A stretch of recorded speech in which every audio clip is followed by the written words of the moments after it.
Dito tayo ulit sa farm. Ito yung tipid na pakain sa manok. Ayan, lemon at mga honeydew. Ayan. Dito sa lugar namin, may mga nagtanim ng melon tsaka honeydew. So yung mga reject, iniwan nila. At ngayon, napakinabangan ko, pinulot namin dun sa taniman yung mga reject. At ito ngayon ang itapakain natin sa mga manok. Ayan, mga native to na mga manok. At gustong gusto nila yung melon. Ito yung kagandahan kapag may mga nagtatanim sa paligid nyo. Ayan, makakakuha kayo ng mga reject na prutas, gulay. Ayan, para maipakain sa mga alagang hayop.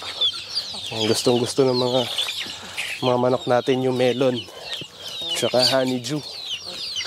Ayan, siguradong masustansya pa to. So bigyan pa natin yung ibang chicken natin. No, bigyan natin yung sisiw dito.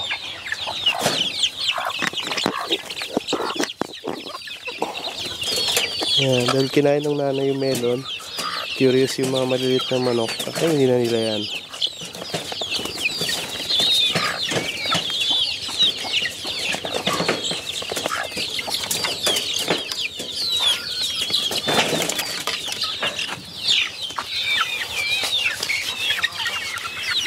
Hatiin lang yan sa gitna. Kakainin na nila yan. Tipid sa pagkain.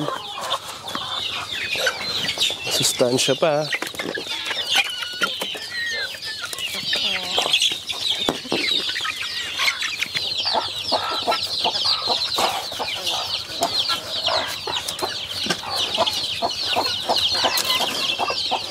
You know?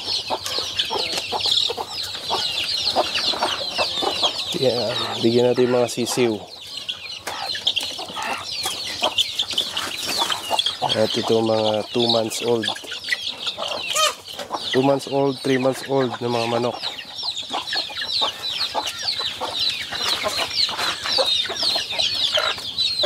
Gustong gusto ng inahing manok yung melon. Pero yung mga sisiw, curious pa sila. Pero dahil tinutukan ng nanay yung melon, kakain na rin yung mga sisiw na yan maya. Itong mga 2 months old, 3 months old na mga manok, you know, gustong gusto nila yung melon. Yan, iinumin pa nila yung sabaw. Matamis yan, matamis. Yan, so bigyan din natin itong mga may sisiw.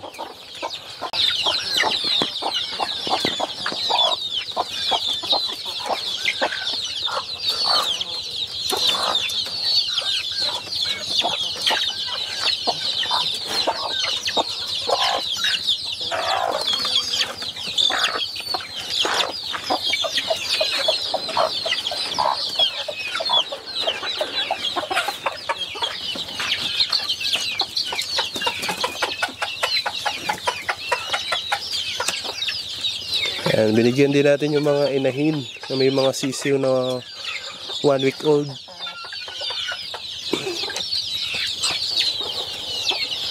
So gusto nila yung melon. And then mga 2 weeks old na chicken yung nakain na ng nanay nila. And curious yung mga maliliit na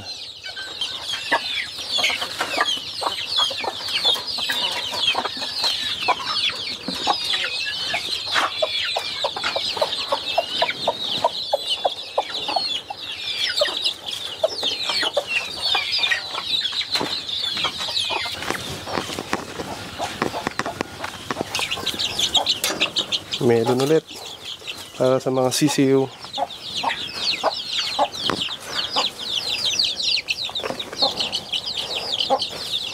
Ilang minuto lang yung lumipas. Pang 5 minutes naubos na agad yung melon. And halos maubos. Ang daming tuka. And yun, no? Sarap na sarap sila sa lemon.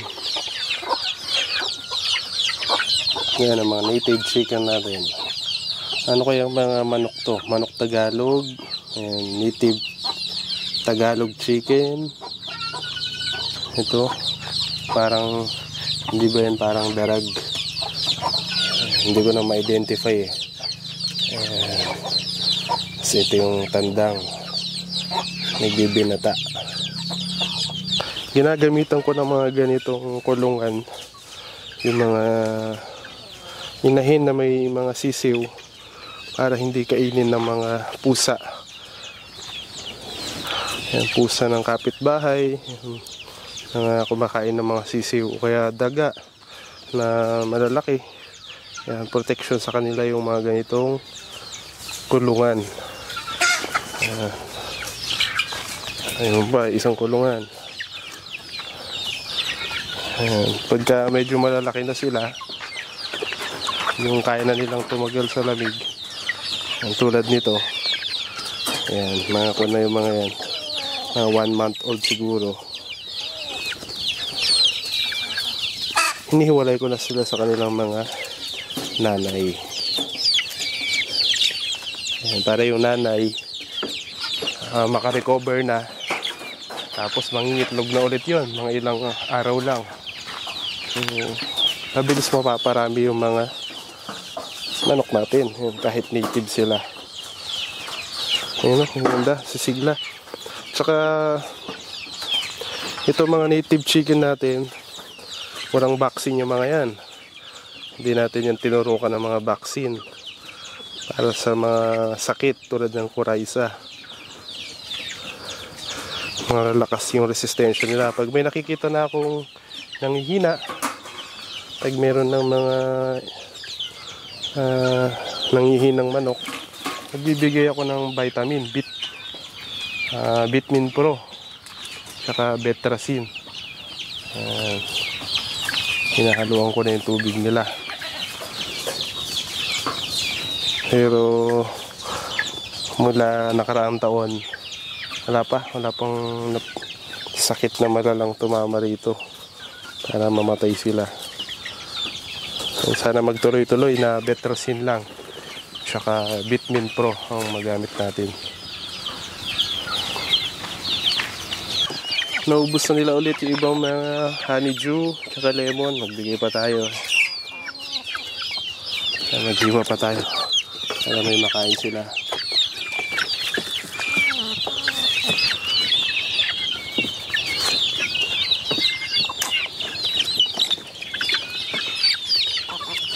Yan.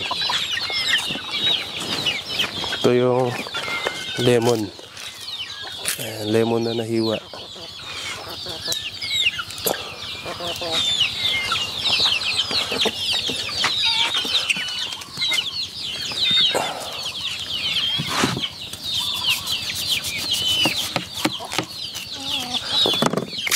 Ayan, honeydew. Yan, so parang good pa siya, halos good pa.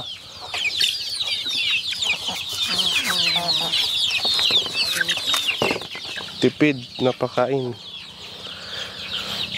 Patoka. Yan, yung mga yan, oh. Yan yung mga naubos na nila. Talagang nasimot hanggang sa papunta sa balat.